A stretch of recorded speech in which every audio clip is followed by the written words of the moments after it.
Good morning, Phil Thatch here, and it is right at sunrise. I think sunrise was like 2 minutes ago, and there's a location here in Chattanooga that has a pretty large stand of pine trees that are located pretty close together without too much debris on the ground.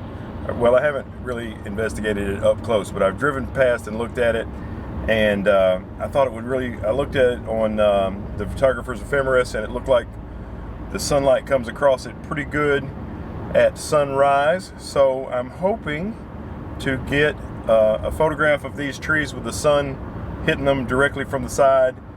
And it's hard for me to find time to do something right at sunrise. You know, I work all the time. I've got a job. Some of the YouTube photographers do nothing but photography. I've got a full-time job, so finding time to do this is a little bit difficult for me, and I discovered this site probably 5 or 6 weeks ago, and this is the first morning that I've had the opportunity, when it wasn't raining or completely overcast, to try to make this photo. So I'm going there now, and hopefully things turn out good.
Finally made it to the location. It's a small pine forest. It's on public land, and I'm pretty sure it's, you know, planted, not just naturally occurring. And it's beautiful. Right behind me is a marina. Of course, the marina is not going to be in the shot. The little pine forest is not very wide. I don't know, maybe 50 or 60 feet wide, but it goes back for maybe 100 yards. And behind the pine forest, where it stops, there's grass, and the grass goes up a hill. So the background of my shot won't be bright and sunny. It'll be just beautiful green grass between the trees. There's my composition. I have my the Z6 and the 70-200 f2.8 G VR2 pretty high up to try to keep background light out of the shot. My vlogging camera tripod is not as tall, so it's having to kind of look up. But as you can see, I'm at ISO 100 f11 and 2 seconds using the remote shutter release. I'm on silent photography, try to keep some shake out. Sun's coming up and going through the trees in that direction, just like the photographer's ephemeris told me it would. You should definitely try the photographer's ephemeris. It's completely free. You can get it in an app for your phone. I like to use the desktop version. You just go to a website and it's big on your computer screen. But you can look at a location and see exactly what time the sun's going to rise and from what direction, 365 days a year. It's awesome. I'm going to put on my circular polarizer, try to richen up the color in this shot a little bit, but I just lost the sun, so it may be too late. There's a pretty good sized cloud over there. Well, the shot turned out exactly like I thought it would, and so that's kind of a step in the right direction. Visualize a photograph, see the area, visualize what the shot you want. The only problem was there wasn't a whole lot of sunlight. I just had a couple of moments where the sun peeked through the clouds and gave me what I wanted. Well, there's the first photo, and you can see the golden hour light coming through from the right, and it went away quickly. I never did get a circular polarizer shot of that. And this video of this bird was done with the Z6 and the 70-200 and I like the reflection in the background over at the marina of the yacht. But all the rest of the video is done with my vlogging camera, a Canon EOS M50.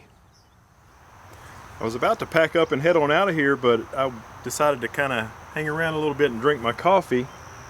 And suddenly I looked up higher up in the trees, and I really liked what I saw. I normally like to shoot it. If I'm not getting the whole tree in, I like to get the bottom part of the tree in. But I thought this upward angle is just slightly upward, just a few degrees, and I'm at 200 millimeters to try to compress it as much as I can. But these pine trees with the light coming through, and there's a little bit of sun, it's mostly cloudy, but with the light coming through, it's kind of pretty. So I'm making a couple of shots of this, ISO 100 f11, 2 seconds. I do have the polarizer on.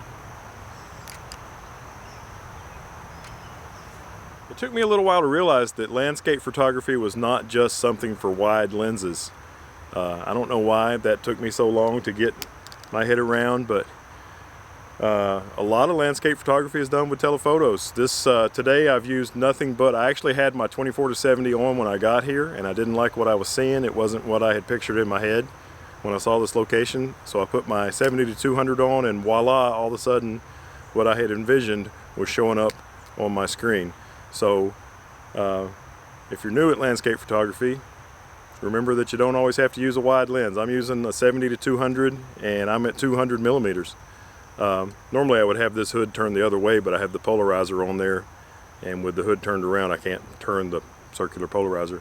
But yeah, so I think one of the shots today is at 200 millimeters and the other one is over 150. Don't always need a wide lens for landscape and woodland photography. And there's the second photo, a rather busy photo of pine trees. My favorite photo will be the third one coming up later. I was working on some B-roll footage and I found another composition that I liked, and it may end up being my favorite. On this one, the foreground tree here, rule of thirds on the right, is definitely the subject, and I love the green hill in the background on the left. But I thought maybe instead of doing f11 and trying to get everything sharp, I'd stop it down to, open it up, I should say, to f5.6, and that gives the main focus tree a lot of focus, and everything else is kind of drifting out of focus. Kind of the same thing that you'd have if it was foggy. Everything would be less sharp, but there is no fog today, so I'm having to make my own with aperture.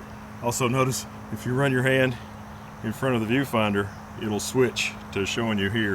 If you ever wonder why your Z6, while you're working on a picture, is flashing out, it's because you've gotten in front of the EVF and it's switched to that. There was a pretty good sized piece of deadfall right by my main subject tree, and going off to the left, pretty good sized branch, and I didn't like the way it looked, so I just picked it up and moved it and made a few more. And also I adjusted my exposure. I was off a minute ago at 1/5. 1/8 is actually what I'm using. This is by far my favorite photo of the day, and I actually like the 16:9 version better that I used on the thumbnail, but this is the 2:3. Now I got a lot of crap to pack up and carry to the car, and that's not counting the tripod, camera, and microphone that's making this shot. So this is how I found that spot. I was just coming home from the lake, and I had been out on the water all day, and I drove past this, and I've probably driven past it 100 times, but I drove past this little stand of trees with photography on my mind, and I thought to myself, that looks like it could really make a pretty cool woodland photo. So I tucked that away in my little tiny brain and have been waiting for a few weeks to come back. And today was the day. All right, I'm gonna call it a day. I think that should wrap it up for the day. I appreciate you taking the time to watch this video, and I'm pretty excited to finally, after all this time, have gotten down to this location that I discovered a while back to take some shots. And I look forward to seeing you in the next one. Thanks for watching. Have a great day. Bye-bye.